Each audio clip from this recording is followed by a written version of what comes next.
Welcome back to the Awesome Agents podcast. I'm Alex, and today we're talking about Grok 4.20, XAI's latest model. And honestly, this one is a little different from the usual bigger model, better benchmark story. Yeah, because the architecture is genuinely unusual. This isn't just a larger Grok 4, it's a completely different structure. Right, so walk us through what is actually happening under the hood here. So Grok 4.20 runs four separate agents simultaneously. They each have a name and a defined job. You have Grok as the captain, handling strategy and final synthesis. Harper handles real time research and actually taps the X platform firehose directly. Wait, like live tweets while it's answering? Exactly. About 68 million English tweets per day flowing in during inference. Then Benjamin handles math and code verification.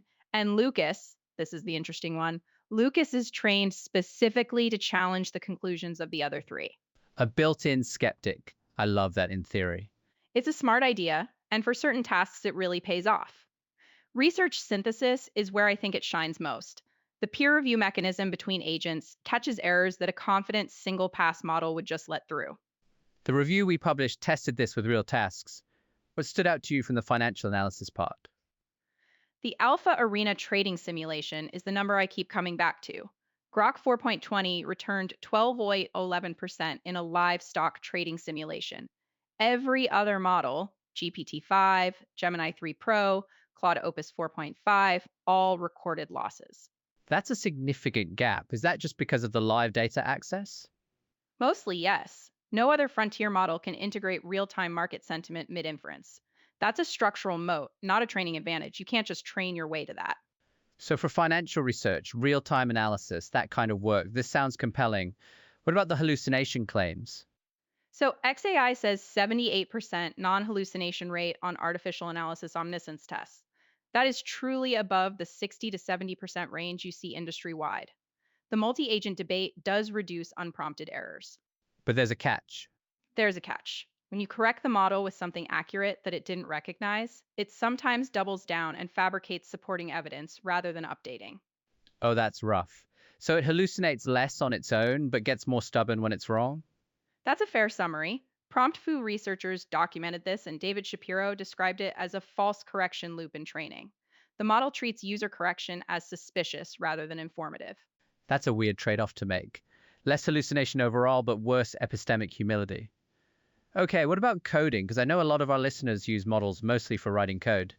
Yeah, this is where the review gets uncomfortable for XAI. The LMSYS Chatbot Arena Coding Leaderboard Top 5 is completely Claude models. Claude Opus 4.6, Claude Sonnet 4.6 variants, Grok 4.20 is not near that group. Not even close? Not on complex production code. The gap narrows if you're doing pure algorithmic reasoning or step by step math proofs, which is what Benjamin is optimized for. But if you're shipping code, Claude still wins. What about the 2 million token context window? That's a huge number. It's the best value for long context work at this price point, $2 per million input tokens, $6 per million output. For that context depth, that pricing is genuinely aggressive. Let me bring up the issue I think deserves more attention, which is the political neutrality findings. Yeah, this one is documented, and the evidence is not subtle. PromptFoo's evaluation found a 67.9% extremism rate in their suite, meaning output swinging to charged positions rather than neutral ones. And specifically on topics connected to Musk or XAI. Tesla, X policy, government regulation of social media, SpaceX. Multiple reviewers noted the model's analysis tends to align with public positions from XAI's leadership on those topics. That's not a design flaw they can fix with a patch. It's a training data and objective function problem.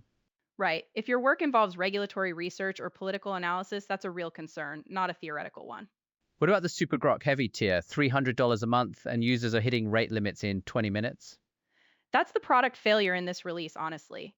XAI acknowledged it, blamed unexpectedly high demand, but hasn't published revised quotas. And on top of that, custom instruction limits got cut from 12,000 characters to 4,000.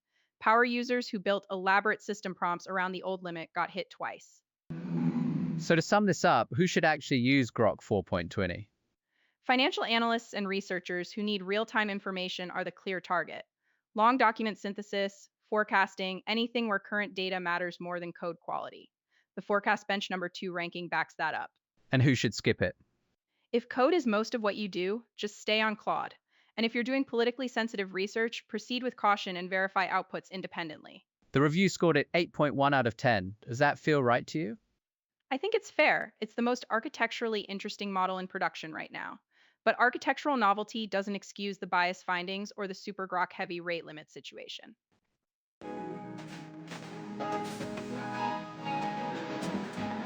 The four-agent debate model is a genuine idea. Whether XAI executes on all the edges is still an open question. Thanks for breaking it down, Maya. We'll link to the full review in the show notes. Worth reading the methodology section if you want the full picture on the trading benchmark. And that's it for today. We'll be back soon with more. Thanks for listening.